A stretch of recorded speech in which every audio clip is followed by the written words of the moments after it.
Hi everyone, this is Omar Feasel Stanley Warwick Chester Hatfield the Sixth. Alright guys, last crit show.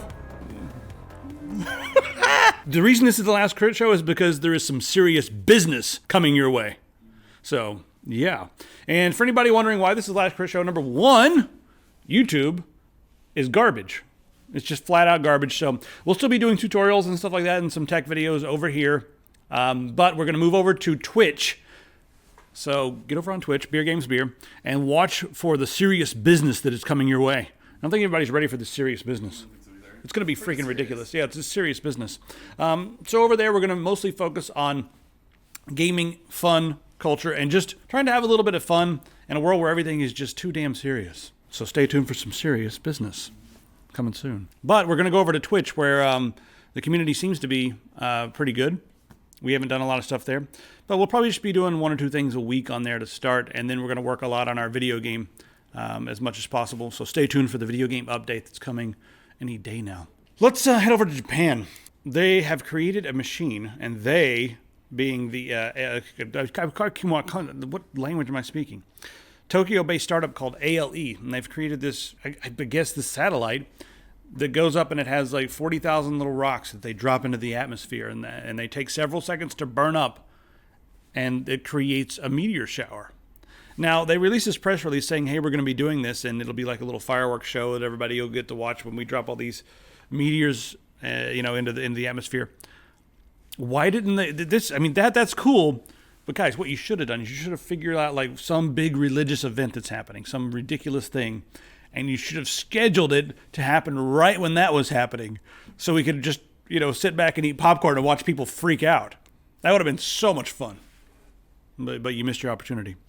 And other cool startup news, there's a company that's been working on a fully robotic car for a long time, and they haven't really talked about it, haven't really showed it in public, and they just gave Bloomberg a very interesting view of their new product. Company's called Zoox. There's the dudes in charge. Can you see how in charge they are? And what's a little different about them is instead of trying to retrofit existing cars, they've created a totally new robotic car. And this thing, they're allowing it to drive around in San Francisco, and they've got a guy sitting in the wheel, but it's able to do things that the other cars have not been able to do yet.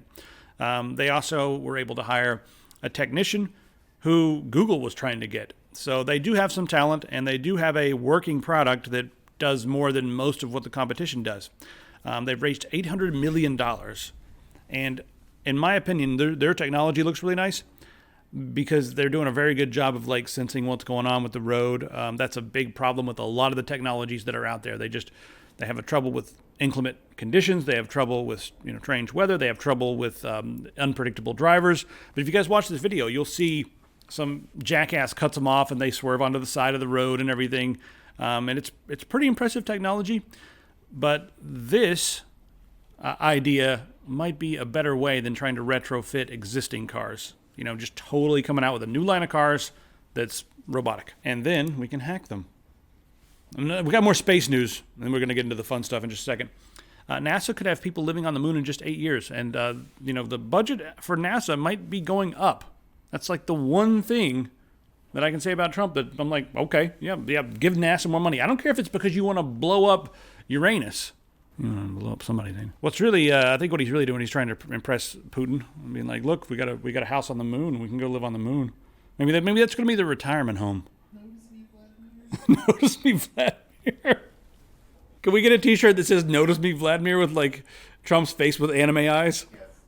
Yes. Would people wear that? Anyway, if they build a moon base in the next 8 years, it'll be a really nice launch pad to other places. And why have we not done this? I mean, we were up there on the moon, 40, 50 years ago?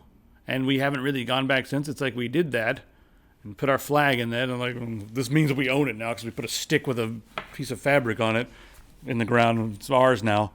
Do you have a flag? All right, we got some... I really kind of want one of these. It's a Wi-Fi connected robot from Dong-Gwon. It's the Dong-Gwon Digi 360. And what's different about this one is they mixed in vacuum with surveillance. And it got hacked. As long as you know the MAC address, you can get into this thing and control the camera.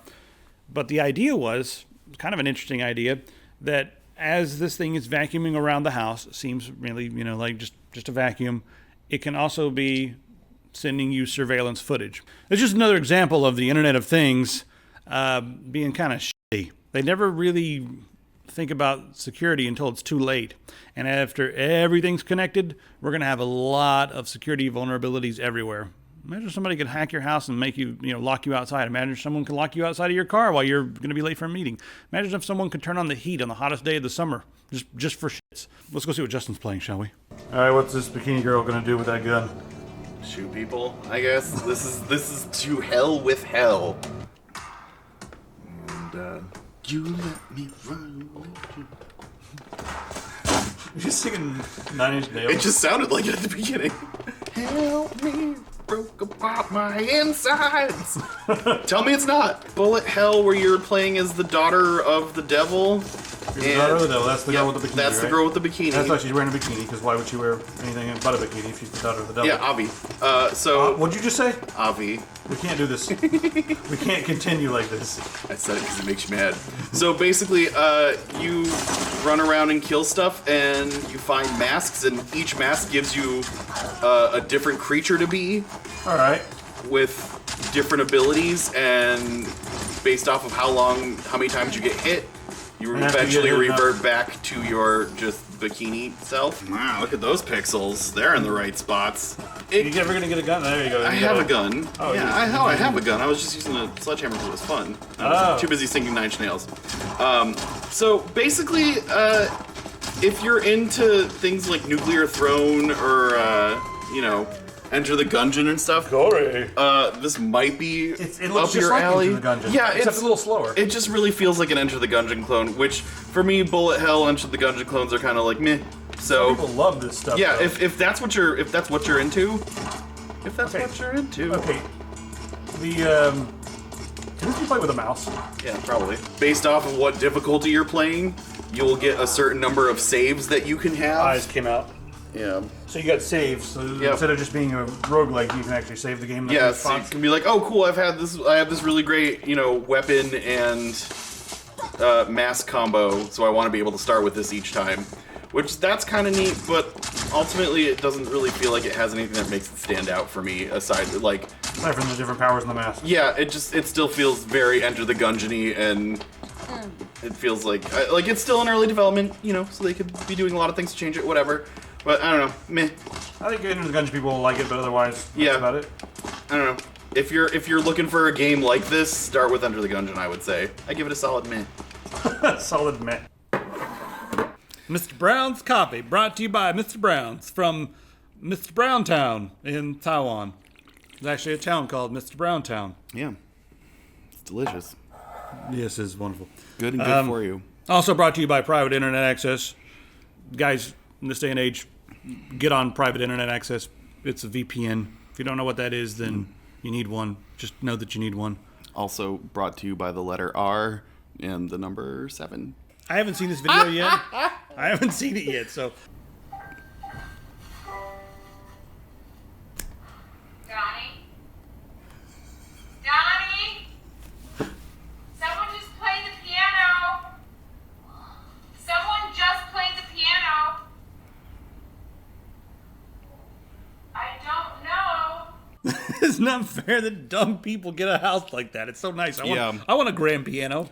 So, for those of you that aren't aware of the, supreme amounts of idiocy that bounces around in Jenny McCarthy's head, she does not understand what a Google Home sounds like when it resets itself, and she assumed, her first assumption was that her house was haunted. I mean, I understand if they're like, what's that noise? Oh, it sounds like the piano. I wonder what's going on in here. Let's go investigate. No.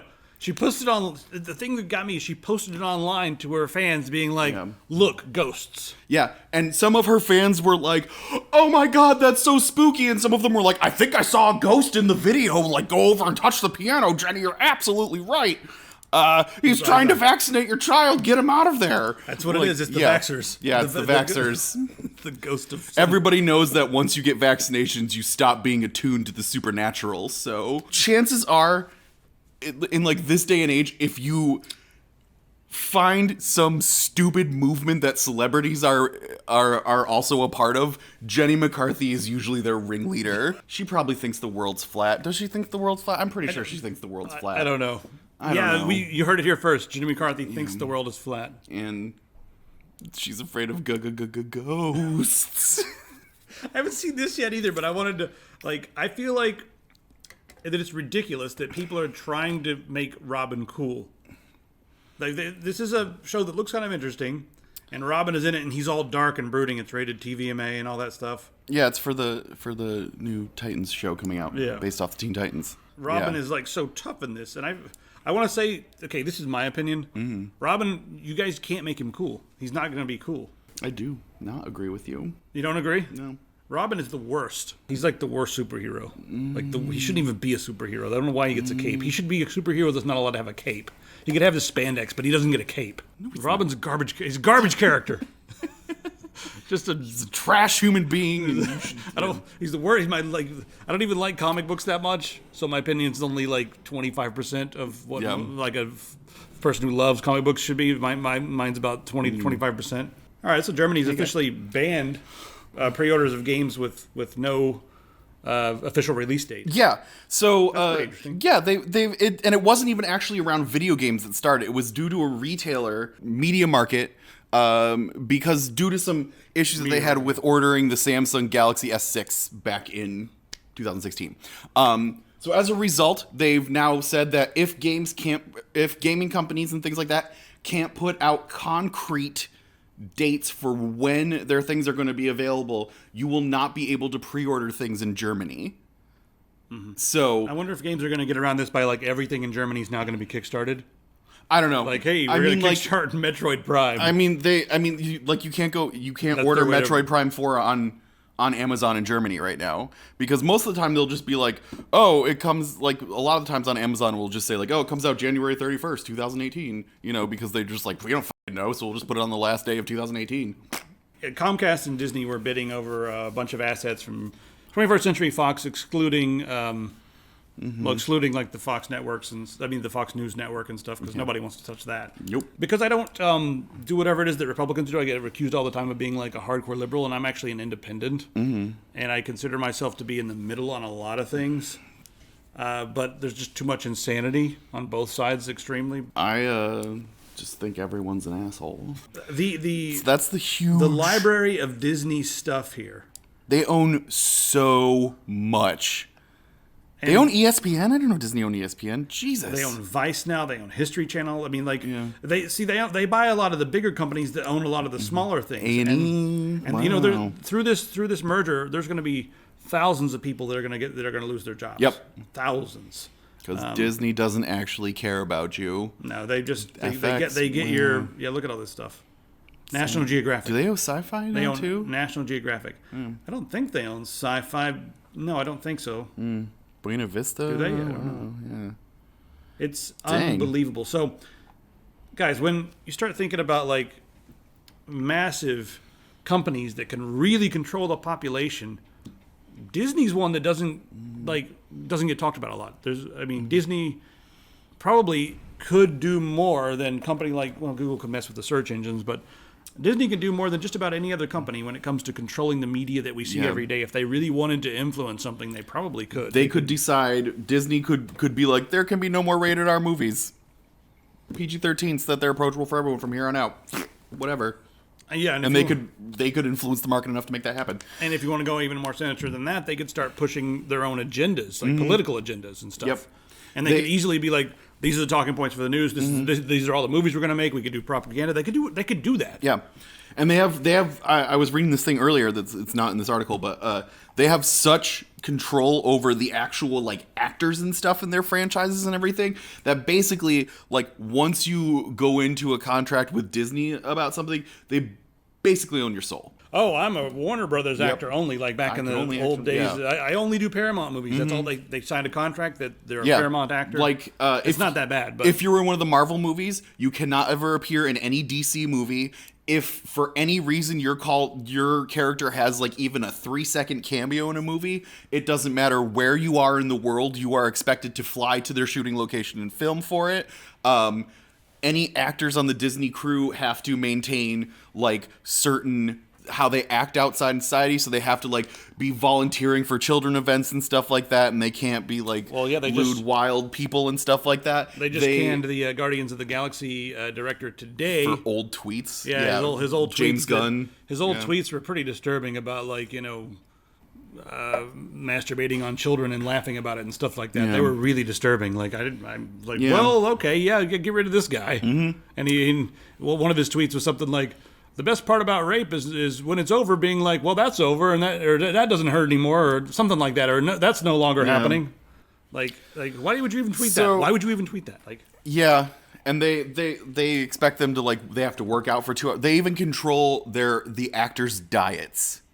That makes sense. Stuff. I mean, it's very old school. Yeah, very very old like, school. Disney freaking owns you. You don't even like the actors have been doing interviews and stuff where they're like, there was like no ifs, ands, or buts. I was filming something on the other half of the world and doing like a passion, like Idris Elba was working on a passion project of his, right? And they were like, you got to come back and redo some shots for Thor 2, and he was like, I'm literally half the world away, and they were like, okay, but you got to come in and film this stuff for Thor 2. So we had to stop filming the other thing that he was doing to leave and go film other stuff because Disney said so. A lot of the stuff that you see and a lot of the stuff that you consume is owned by one huge corporation. And in the end, how many are going to be left? Is it going to be like just, Disney and one other company, and that'll be like the media for this country? Yes. That's probably what's going to happen. Yep. And it's also going to be what happens when it comes to the consolidation of all the major ISPs. You're going to have like Comcast and one other AT&T or something like that. That'll be it. That's all you got. They'll buy up Charter. They'll buy up whatever else is left. Sprint. I don't know who else is left. But just watch. And especially with the people we have in charge right now, they love this. They just like, consolidate. How much money you got? Can you give me some money? Vanpool Incorporated, the guys that made Dylan's Rolling Western, which apparently was like a really unsung hit of the 3DS and stuff like that. Like, apparently it was really good and it just did not get the media attention that it deserved. But they admitted that at one point in time they were working on a horror-based game that featured Mr.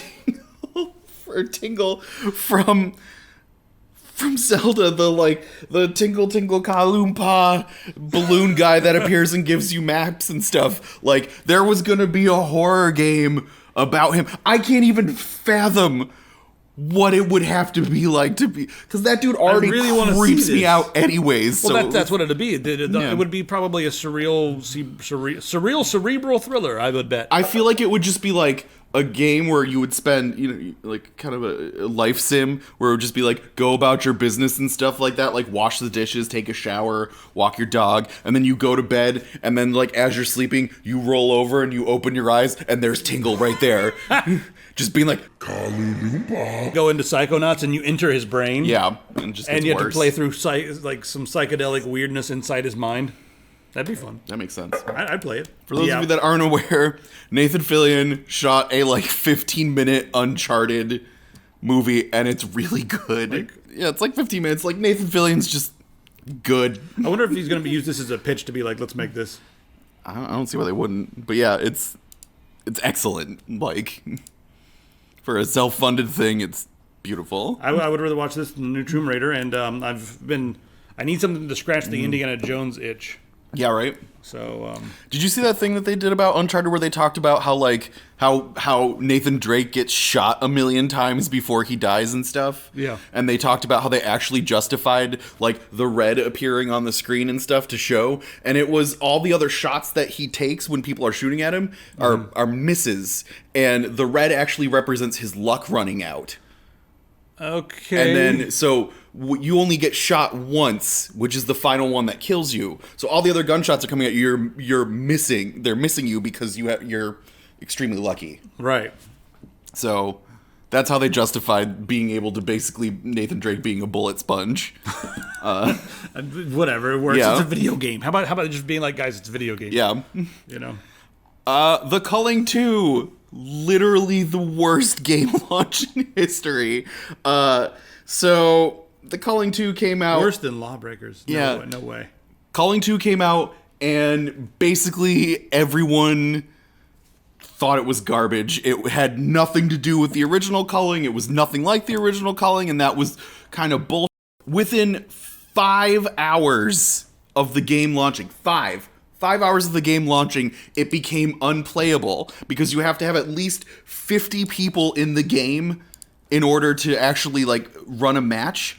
And when the game launched, there was like less than 200 players, and within 5 hours, there were only 35 players playing the game on launch day, making it unplayable. One person was playing it 30 minutes ago, and the 24-hour peak is 2. Yeah. All time at the most, it had 249 people. That's not even 5 matches to be able to go on at the same time. I feel like you have to try Yeah, right? Like, to be that bad. Oh, I'm actually really looking forward to this. Yes. So if you like Stranger Things, but you want it to be even, well, it's not going to be Stranger.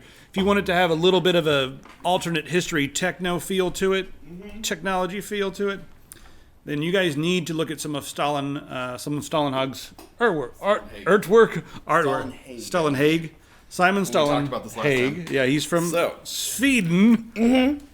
So, Anyway, Tales from the Loop, right there's for the those of RPG. you that never saw the video where I talked about this, so for those of you that don't know, Tales from the Loop is a game that is set in the 1980s because that's actually a genre now. But it's set in like an alternate 1980s where particle accelerators were built in the 50s and they were completely functional and they caused all this weird small town government conspiracy stuff to go on around it. So the original, which is based off of Simon Stalinhag's work, is based in Sweden, and he did all this artwork kind of like mashing together technology and like kids playing on it and stuff like that. And the game itself is very Stranger Things. You're a bunch of kids. You each choose an archetype of kid even, but you're a bunch of kids in a world full of completely useless adults with supernatural things going on, and it's up to you guys to, you know, E.T. your way out of the situation, basically. But Amazon is going to be putting together I believe they said 10 episodes to start. Right. And they haven't announced where it's going to be set yet. Now Yeah. the book and the RPG stuff is set in Sweden, or you have the option to do an alternate universe or an alternate setting of Nevada. Yep, there's near the 2 Hoover Dam or accelerators. something. Yeah, there's Boulder City, Nevada. It's close to where they did New Vegas, Yep. Fallout New Vegas.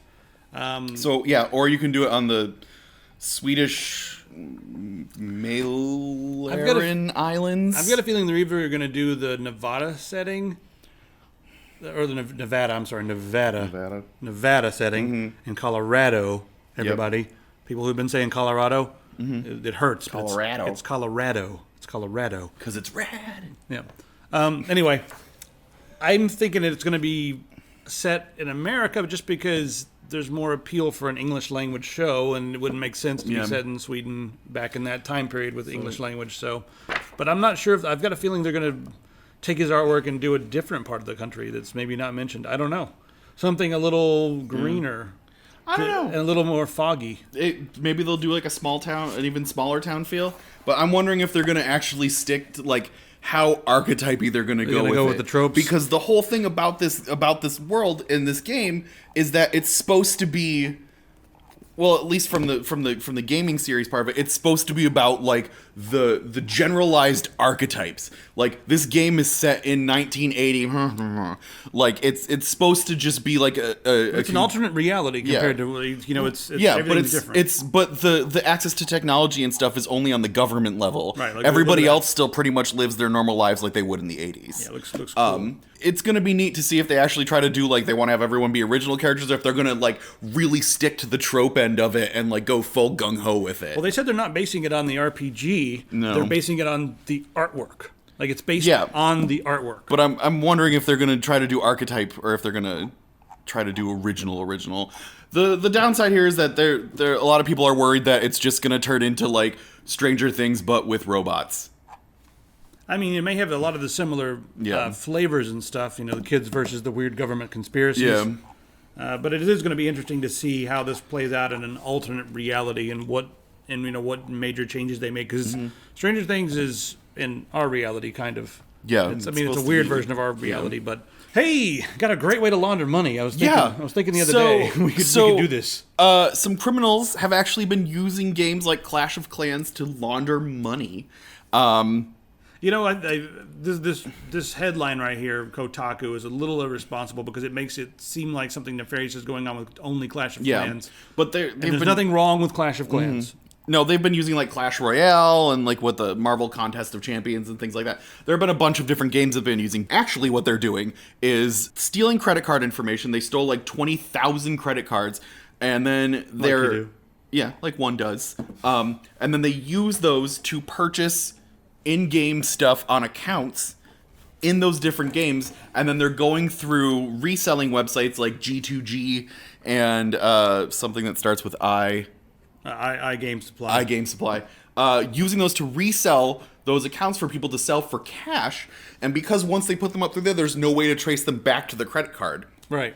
And then Hence the laundering. G2G is really notorious for being like, we don't know anything. Yeah. Because they've set up an entire service to enable people to go on there and sell stuff. They take a cut and then go, we don't know what's going on. We don't know where it came from. We just took a cut of it. All right. I haven't watched the original Clone Wars, but people are probably going to be excited about this. I'm really excited about this. I want to talk about Star Wars. There are some people saying that one of the only ways to get this might be through Disney's streaming service. Yeah, so like that's the other thing is that they're saying that Disney is still very gung-ho about starting their own streaming service to compete with Netflix, and they're thinking about taking all of their Disney and ABC and anything that they own, which is basically everything now, off of other streaming services. Luckily, that's only everything. Yeah, and then moving it over to the Disney streaming services, at which point they're also going to be restarting the Clone Wars again and actually finishing the Clone Wars saga, because those of you that followed the original Gennady Tartakovsky version of it, it was never actually concluded, so people kind of want a little bit of closure going on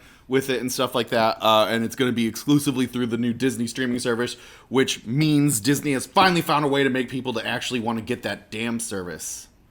Disney's like, Star Wars fans will do it. Like, every time that's got to be their mentality every time. They might be right, but they also have to take into account that a lot of people are going to pirate it. Bethesda is probably not going to remaster Morrowind, and I'm okay with this. A lot of people really want to see Morrowind remastered because it's probably the best game in the Elder Scrolls series. If you haven't played it, the world is rich and interesting and also quirky and different than any other fantasy world out there. It's one of my favorite RPGs, but there's a problem. What's their problem? I'm glad you asked. Like I wasn't going to tell you anyway. What is it, Logan? Well, hold on. It's coming any second now. This is like the beginning to a rap song. I'm going to drop a beat any second, but first... Lupe Fiasco, come on. Yo, I go by the name of Logan. Sometimes Ward. Yo, what's up? You ready? I'm going to drop it any minute now. Okay, the combat is awful. And the reason being is that's one of the first games that had decent first-person movement in a, like pretty good first-person movement, better than Daggerfall. But you're seeing your character hit the opponents and stuff, but behind the scenes there's a roll for every attack, and that works really well with D&D because every time you hit someone, you don't actually sit there and go, I swing 50 times. You actually roll and then see if you hit or miss. So you don't imagine yourself hitting the person, but in the game you hit the person and then it's like, oh, that one doesn't count because you missed. Oh, that one doesn't count also because you missed. Oh, you rolled a 10, you missed. So it's real-time combat with a roll-to-hit system in the background that's just really clunky and awful. So it's not enjoyable to play as far as combat goes. That's my opinion. But you play it for the story and the mood and the environment and all that. I got really tired of Morrowind right off the bat because I hated that walking drained your stamina. Oh, because you would be like, I would be like, walk, wait. walk, wait. Like, that was just so boring. The game is, you have to, like, level yourself up, and you have to, like, continue to walk and run. And then, like, later on in the game, you're going 90 miles an hour all over the place because you've leveled up your athletics, and you've leveled so it just takes forever. I want to spend, like, 4 hours jumping around the first town so I can be able to walk out of the first town. That sounds boring. I kind of assumed that they weren't going to go back to remaster Morrowind because they were too busy putting out Skyrim on, like, hit clips and like electric toothbrushes and stuff. They also said, you know what, we'll stop remastering Skyrim and re-releasing Skyrim when you guys stop buying it. Yeah. And I was like, oh, okay. All right. Yeah. I mean, at least you said it. Beyond Skyrim, that's a project that they're adding tons of different areas to the Elder Scrolls world into the Skyrim engine. Their version of Morrowind, well, I guess they just call it Morrowind, but it's just, it just takes place in Vardenfell. there's that. There's also I don't know what's going on with Skywind, but that was a very promising project where they were remaking Morrowind in the Skyrim, in Skyrim's engine. But I don't know what's going on with that either. So anyway, if you guys want Morrowind, that might be the one to look for. We'll see you guys on Twitch. Stay tuned for some very serious business. You guys do not understand. Business, you guys guys. don't understand. Guys. Oh, guys, let us know what day would be best, because we're gonna probably do it live. It won't be Sunday, because I'm not coming in here on Sunday. I like you guys, but I also like. That's my day off. I also like putting tape on cats, and that's what I do on Sunday.